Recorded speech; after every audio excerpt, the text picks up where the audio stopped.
एक शाम वह काम से लौट रहा था। मेट्रो स्टेशन पर उसने एक अंधे बुजुर्ग आदमी को देखा जो अपनी टूटी फूटी हारमोनियम पर एक बहुत ही प्यारी और उदास धुन बजा रहा था। पास ही एक छोटा सा कार्डबोर्ड का डिब्बा रखा था जिसमें बस कुछ सिक्के पड़े थे। अंकित वहां रुका। उस धुन में एक अजीब सा जादू था, एक ऐसी पवित्रता जो इस शोरगुल वाले शहर में दुर्लभ थी।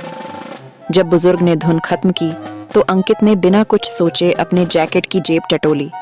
उसके पास बस एक 2000 रुपए का नोट था, उस दिन की उसकी आधी सैलरी। वह अनिच्छा से नोट निकालने ही वाला था कि तभी एक छोटी बच्ची बुजुर्ग के पास आई। बच्ची मुश्किल से 6-7 साल की होगी।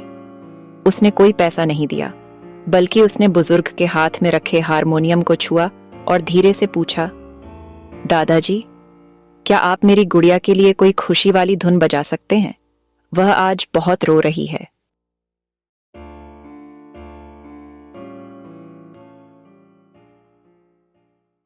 बुजुर्ग मुस्कुराए। उनकी आंखों में भले ही रोशनी नहीं थी, पर उनकी मुस्कान में पूरा संसार था। हाँ बेटी, जरूर। और फिर उन्होंने ऐसी खुशी भरी चंचल धुन बजाई कि बच्ची खुशी से नाचने लगी।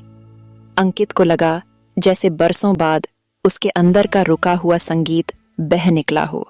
जब धुन खत्म हुई तो बच्ची ने बुजुर्ग के गाल पर एक प्यारा सा चुम्मा लिया और भाग गई। बुजुर्ग की मुस्कान अभी भी वैसी ही थी। अंकित ने बिना नोट दिए चुपचाप वहां से आगे बढ़ना शुरू कर दिया। उसे लगा कि 2000 रुपए की उस पल के सामने कोई कीमत नहीं थी। अगले दिन अंकित ने अपनी कंपनी में इस्तीफा दे दिया। उसने फिर से अपनी धुनें बनानी शुरू कर दी। उसने उस बुजुर्ग की मुस्कान को अपनी प्रेरणा बना लिया। उसकी धुनें अब सिर्फ कमाने के लिए नहीं थीं, बल्कि खुशी और सुकून बांटने के लिए थीं। कहानी का सार, मॉरल ऑफ द स्टोरी, लोगों को धन या वस्तुएं आकर्षित नहीं करती।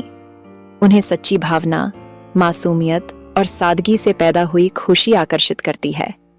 जीवन का असली मूल्य उन पलों में है जो पैसे से नहीं खरीदे जा सकते, बल्कि भावनाओं से कमाए जाते हैं। ये कहानी इसलिए आकर्षित करती है क्योंकि यह धन बनाम भावना के संघर्ष को दर्शाती है।